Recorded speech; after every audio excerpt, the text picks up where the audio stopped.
Então eu quero começar essa palavra, Marcos, capítulo 8, verso 24.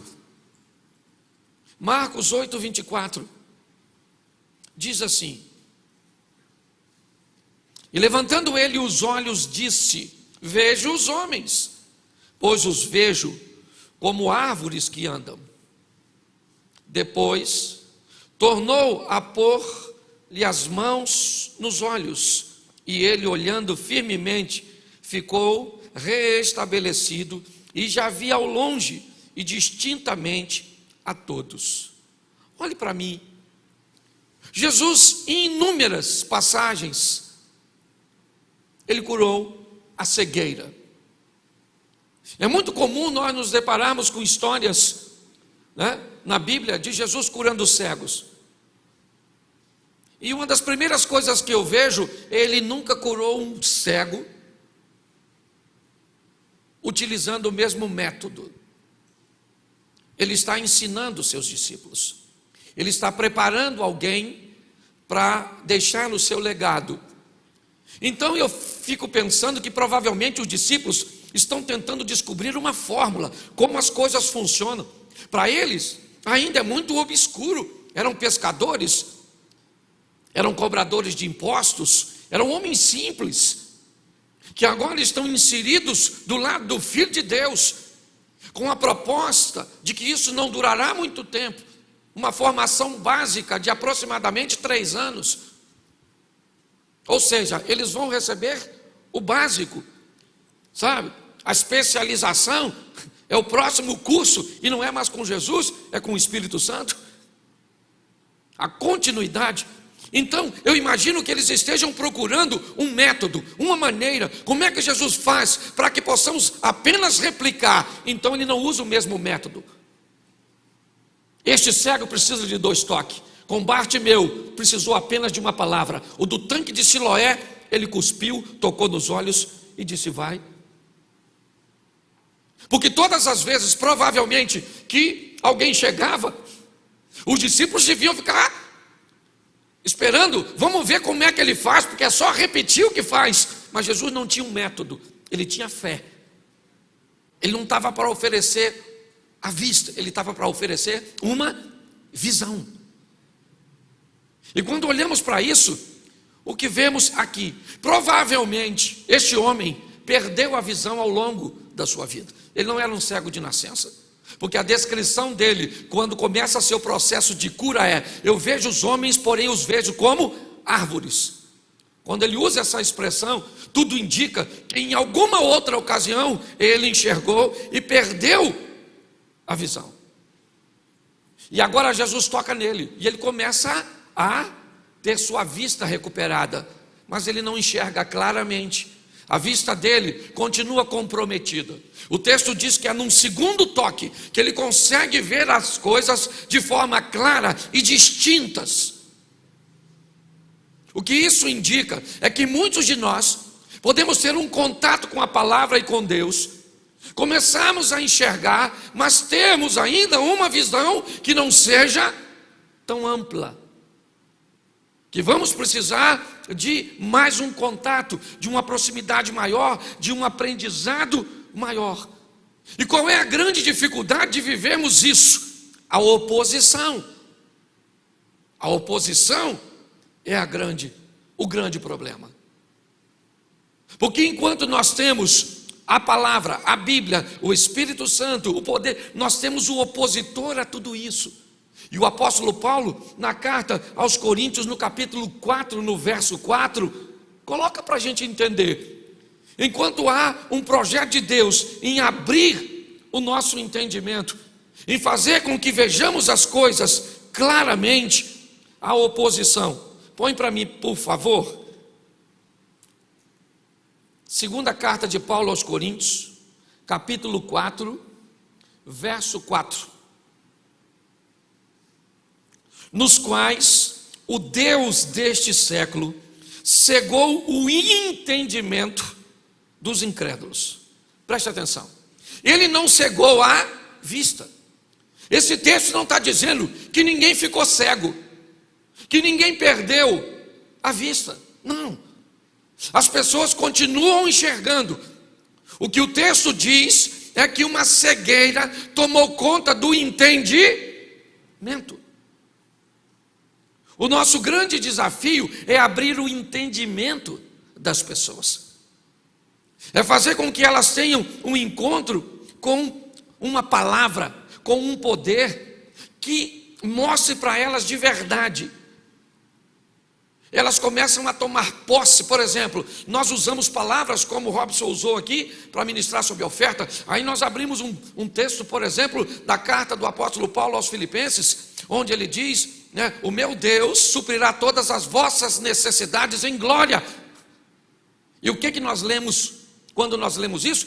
Deus vai suprir todas as minhas necessidades em glória. Não. O texto escrito não foi para mim, ele foi para os filipenses. Ele pode chegar em mim se eu, certo? Fizer a mesma coisa que eles fizeram.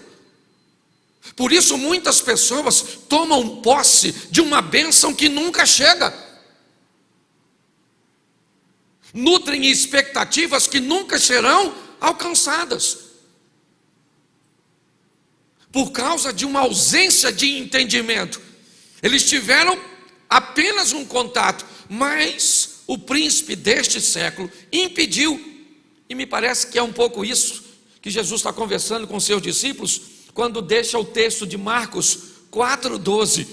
Coloca, Marcos capítulo 4, verso 12, onde que Jesus está conversando com os discípulos, para que vendo,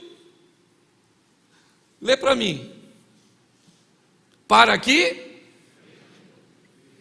e não, presta atenção, para que vendo eles vejam, porém não percebam, não entendam, ouvindo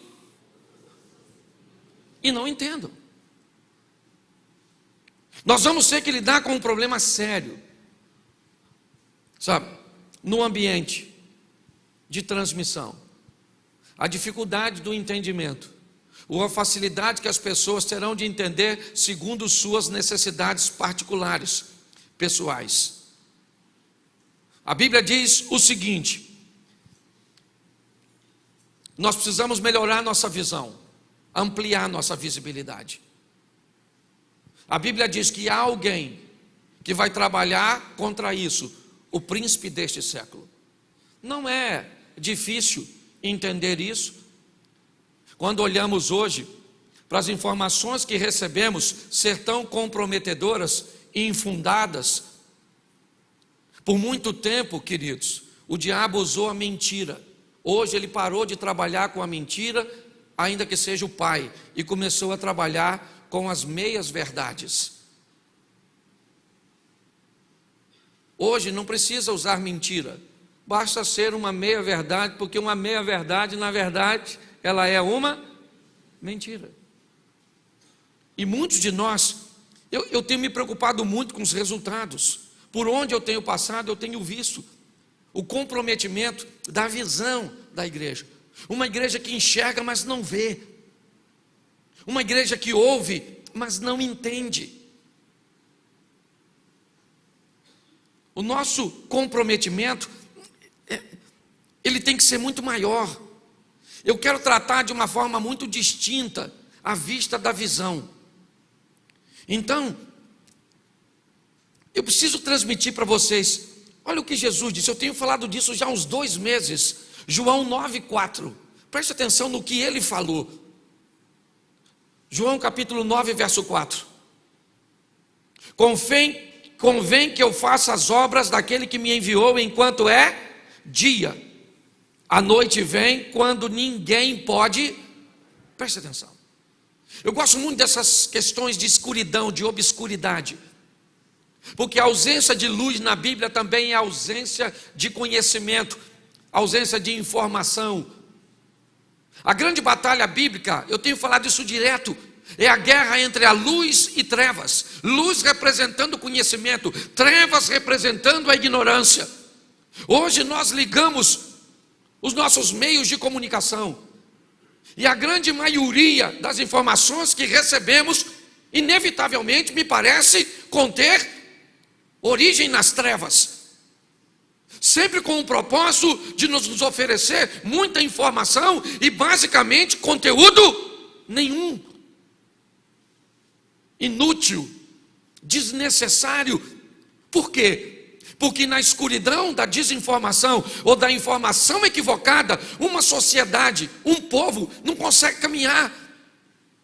Jesus está dizendo: eu faço a obra enquanto é dia, a noite vem. O que ele está dizendo? Escureceu, as coisas normalmente paralisam. Escureceu, nós não temos como desenvolver. Por isso ele disse: enquanto eu estou no mundo, eu sou a luz do mundo. Mas tem uma das coisas que me preocupa muito, e se você quer anotar um versículo, vai aqui para você usar na sua vida e não na dos outros. É Mateus 6:23.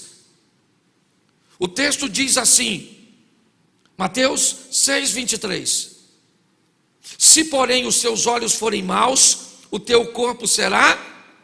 Mas tem um problema. Se, portanto, a luz que há em ti são, o que ele está dizendo? Preste atenção nisso aqui. Ele está dizendo o seguinte: tem um problema sério. Se a luz que há em ti são trevas, quão grandes trevas serão? O texto está dizendo: o pior de tudo isso são pessoas que acham que andam na luz, estão nas trevas, mas não sabem que estão nas trevas, conduzidas por meias verdades, por ambientes que lhes foram favoráveis para colocar sua vida, suas emoções, seus sentimentos. Se nós queremos levar nossa vida, nossa casa, nossa família, nosso ministério para outro nível, antes de irmos para lá, nossa mente vai ter que ir. Nossa visão vai ter que ser ampliada. Andar por vista não vai dar. A Bíblia diz que não dá. Nós temos que andar por fé. E o que a fé faz? Que eu tenha visão, para que eu consiga enxergar as coisas. Numa visão pessimista, você não vai a lugar nenhum. As coisas estão caóticas? Estão. As coisas estão difíceis? Estão. Mas em nome de Jesus, elas podem até não melhorar para todo mundo, mas para mim vai melhorar e pronto. Porque eu vou trabalhar para que isso aconteça, certo? Eu vou me dedicar para isso aconteça. Então, o deserto matava muita gente, mas Ismael prosperou. O deserto destruía muita gente, mas Isaac venceu no deserto. Porque se Deus estiver conosco, o deserto vai ter que fazer com que nós venhamos a prosperar. Mas nós temos que ter visão para isso, porque se não tivermos, nós vamos nos prejudicar. Por isso o salmista diz: lâmpada para os meus pés é a tua, e luz para o meu caminho. Então eu vou te mostrar aqui a caminhada de um homem rapidinho, só para você entender como é que ele levou a sua vida com Deus. Primeiro livro dos Reis, 17:4. Aqui eu começo a pregar. E há de ser que beberás do ribeiro, e eu tenho ordenado aos corvos que ali te sustentem.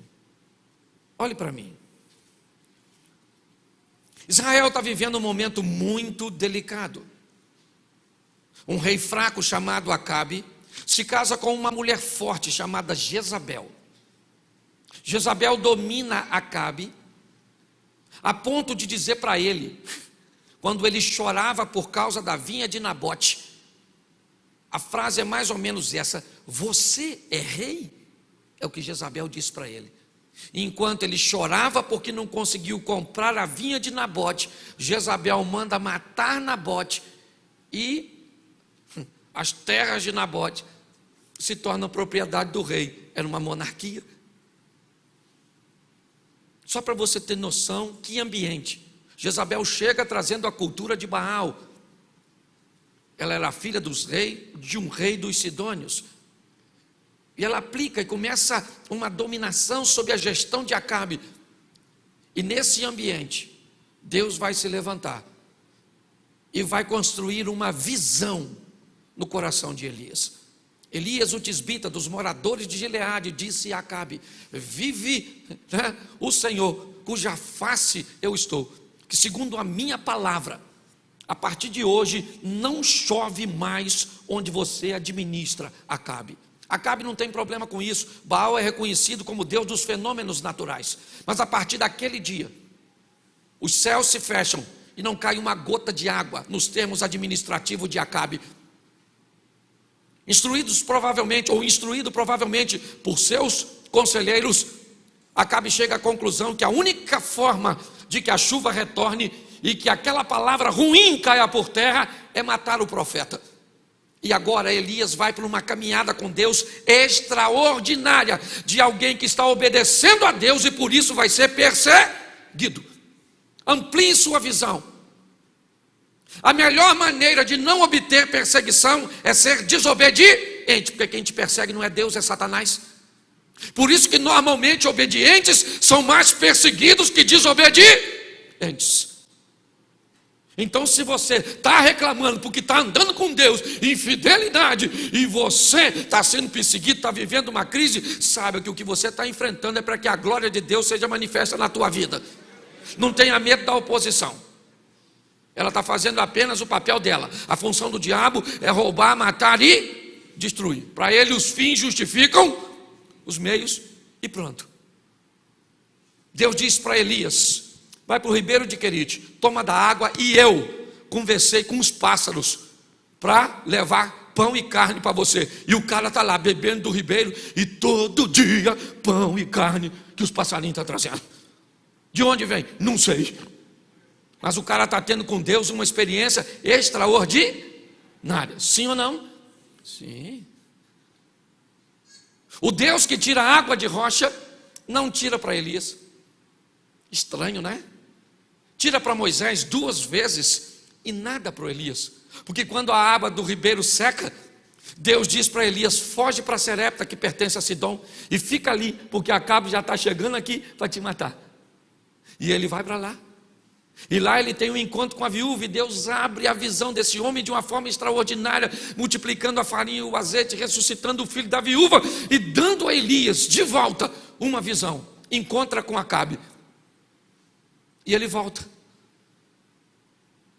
Ao encontrar com Acabe, ele tem aquela passagem do Monte Carmelo, onde ele reúne tudo e coloca sobre aquilo que ele vai pedir fogo, o maior inimigo, a umidade. Ele molha o holocausto, a lenha, para que não tivesse sombra nenhuma de dúvida de que uma combustão natural, como provavelmente aconteceu na sarça que Moisés observou inicialmente, mas depois viu-se o mover de Deus porque ela não se consumia. Agora,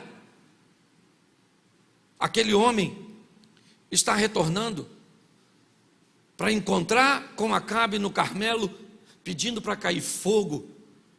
O fogo cai, consome tudo.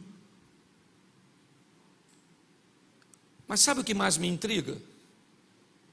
É que tinha um moço caminhando com Elias. Elias tinha um aluno, e não era Eliseu. O nome desse aluno não aparece na Bíblia. Mas é esse moço que Elias diz, enquanto orava para a chuva chegar: vá até,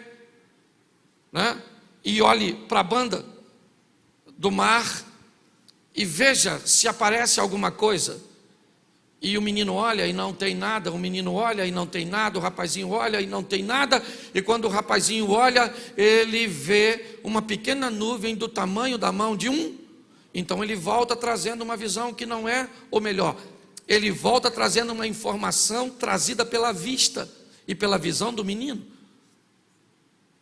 E a visão do menino diz: o que eu vi é uma pequena nuvem insignificante.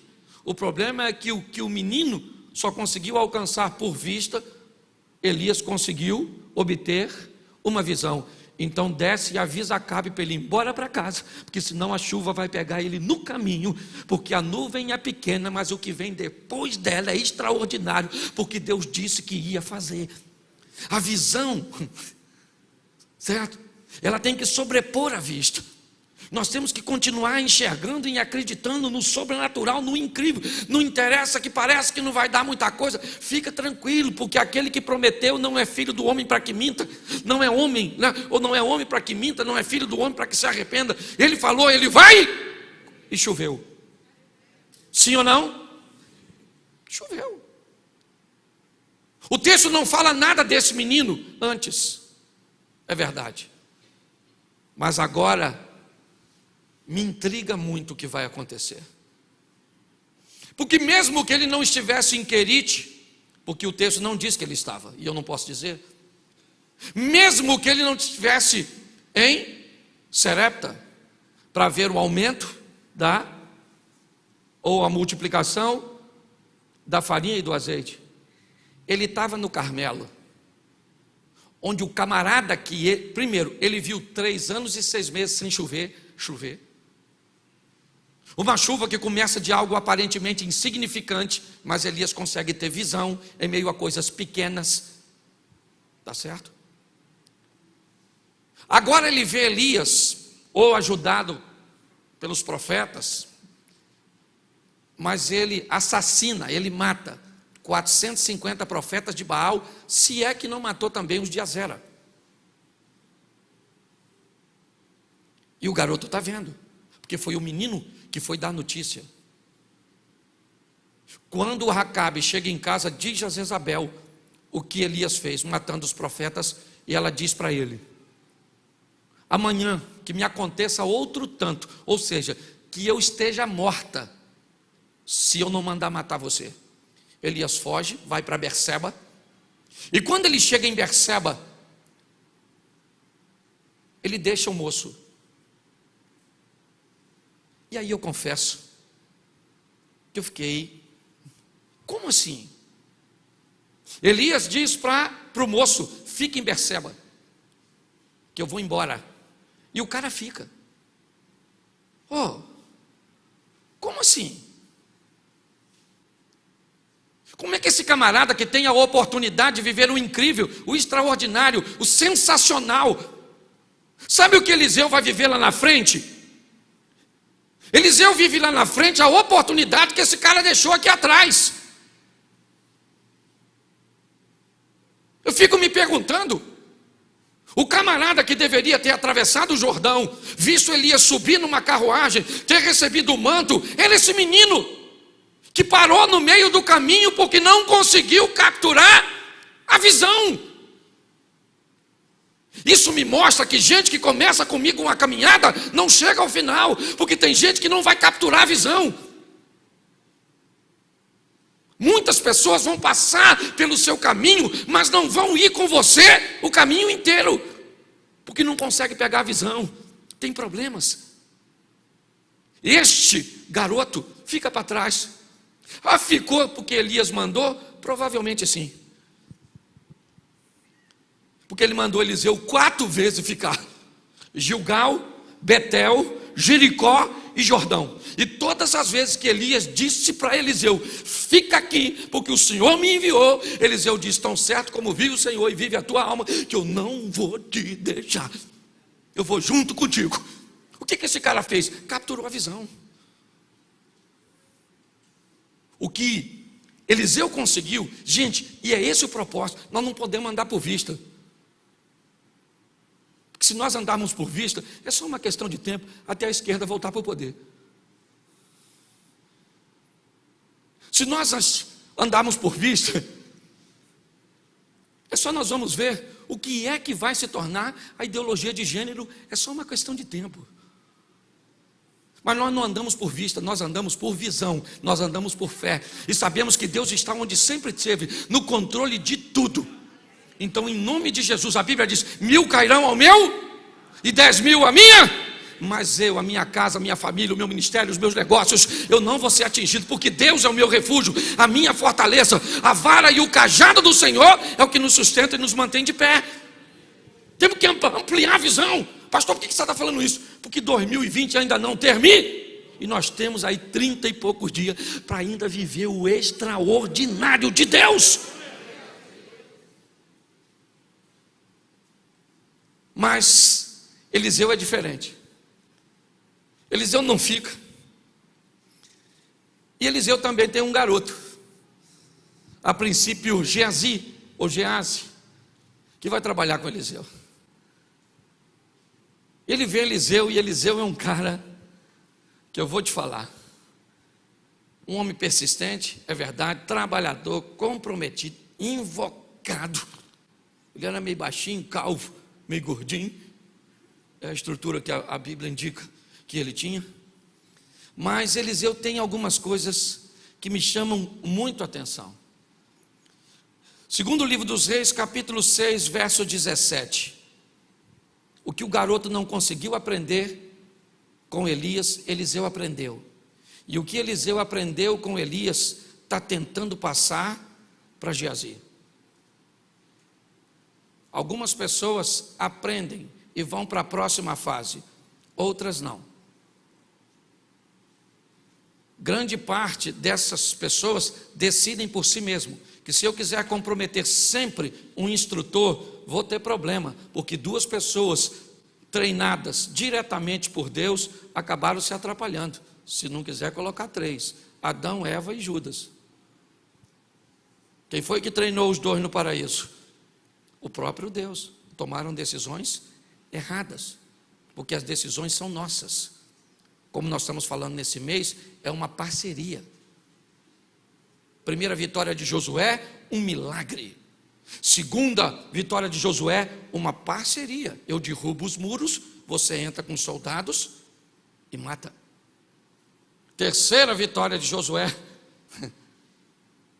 Deus disse para ele: a vitória agora é a sua obediência, porque sem mim vocês não vencem nada. A garantia da vitória de vocês sou eu.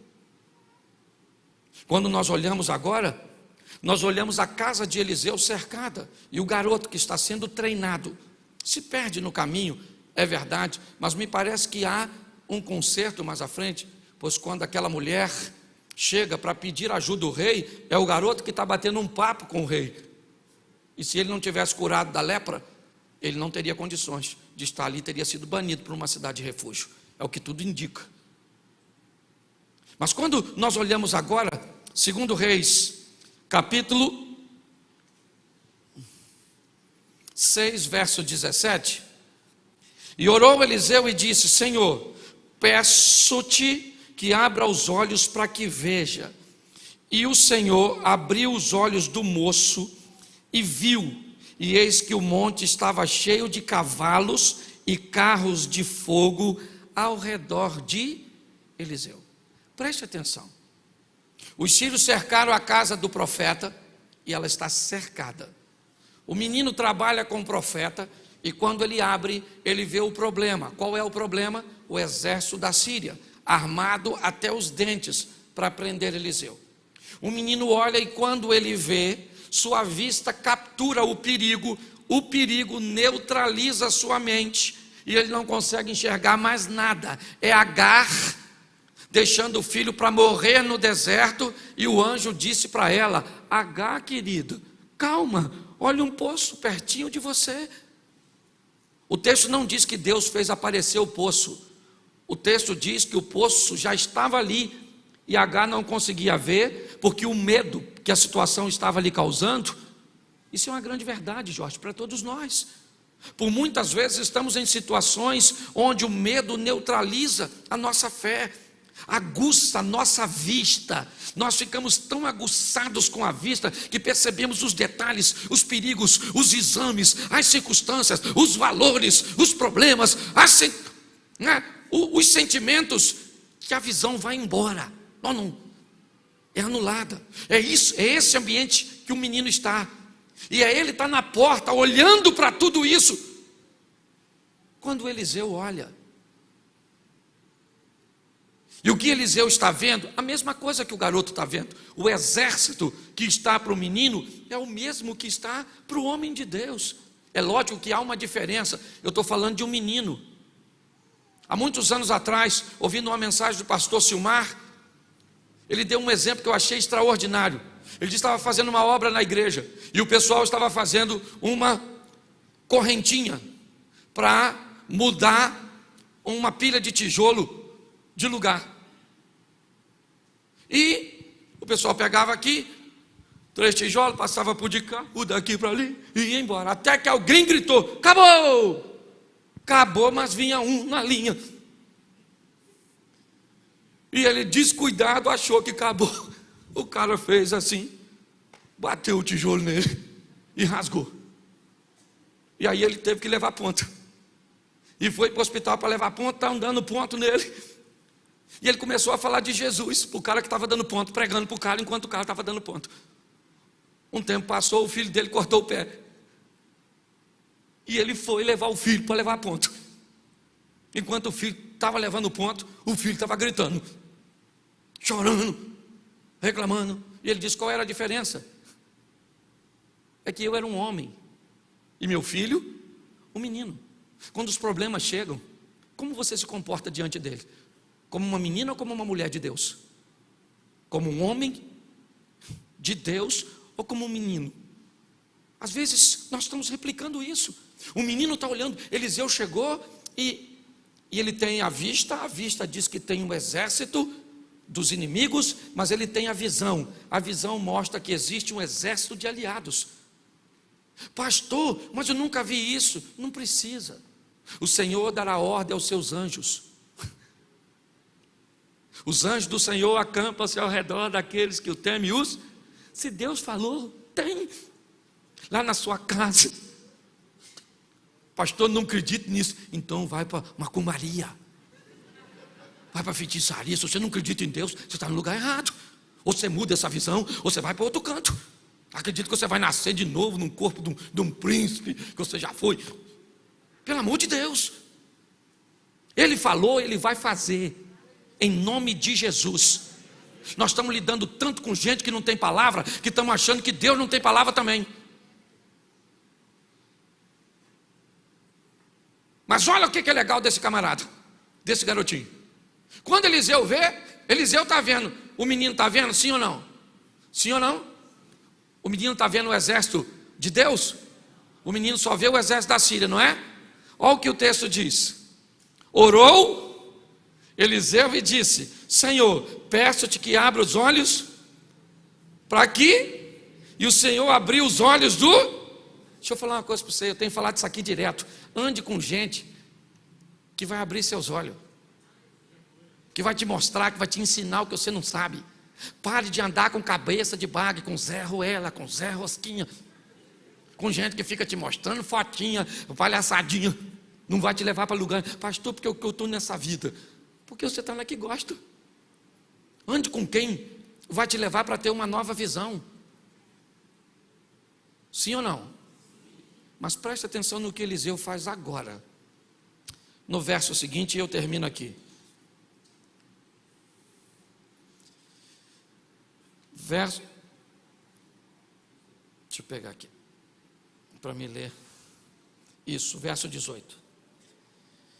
E como desceram a ele, Eliseu orou ao Senhor e disse: fere, preste atenção, ele acabou de orar para Deus abrir os olhos do menino, e agora vai orar para Deus fechar os olhos dos inimigos. Fere, peço-te, essa gente de cegueira.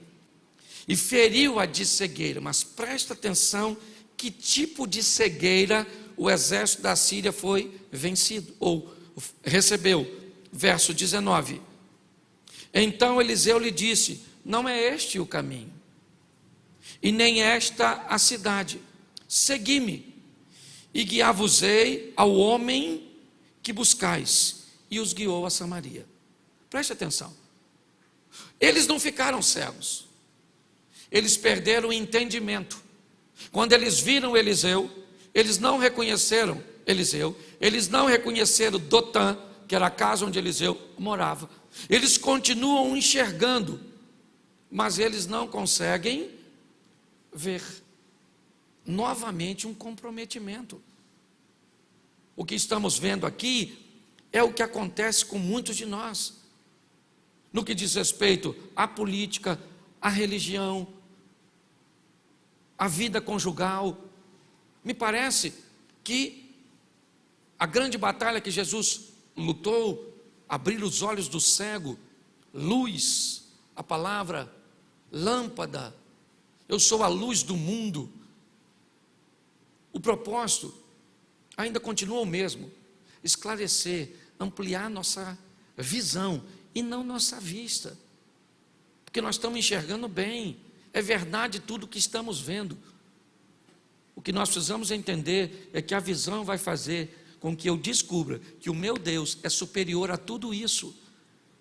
Então, o ano não terminou ainda não. O que você está precisando? De viver o incrível? Você está precisando de um milagre? Talvez o maior milagre que você precisa não é resolver o seu problema atual, é melhorar a sua visão. Porque se você muda a sua visão, você consegue resolver o seu problema da atualidade e os vindouros, os que virão depois. Saia daqui para viver isso, sabe? Nós temos que entender que a nossa visão precisa mudar. É isso. O próximo ano vem aí, querido. E a mudança de ano não muda nada. O que muda são as nossas atitudes e decisões. Saia daqui para viver o melhor. Fique de pé nesse momento. Quando terminar, saia pela porta de trás, ok? O grupo lá de trás sai primeiro e 1 minuto depois você se levanta para sair. Mas deixa eu fazer uma perguntinha simples aqui, até porque eu já estou passando ali do horário. Deixa eu fazer uma pergunta para você aqui. Tem alguém aqui hoje que quer se reconciliar com Jesus, ou quer receber Jesus pela primeira vez?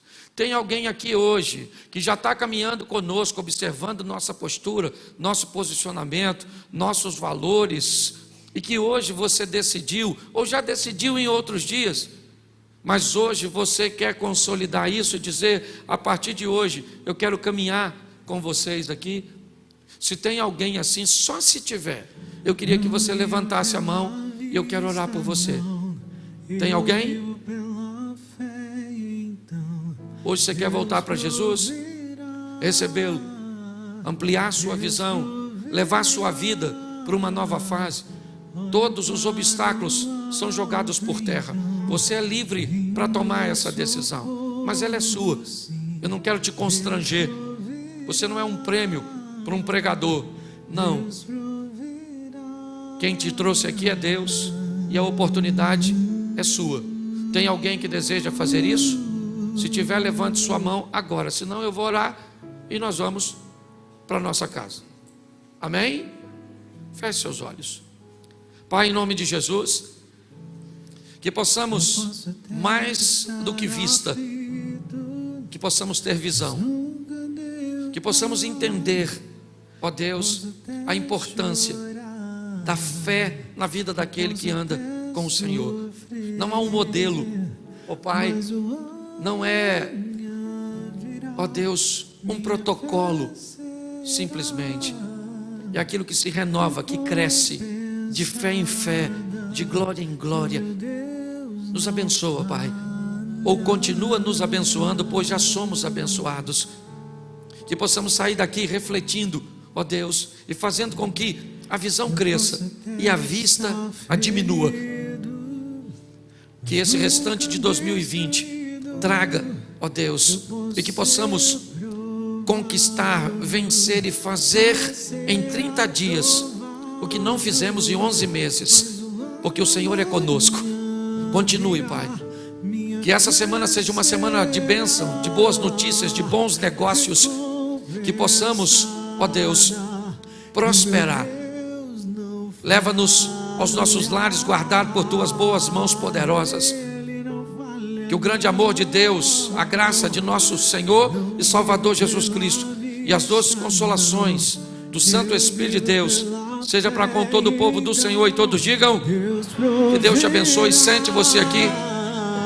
Isso. Só um minutinho até o pessoal sair.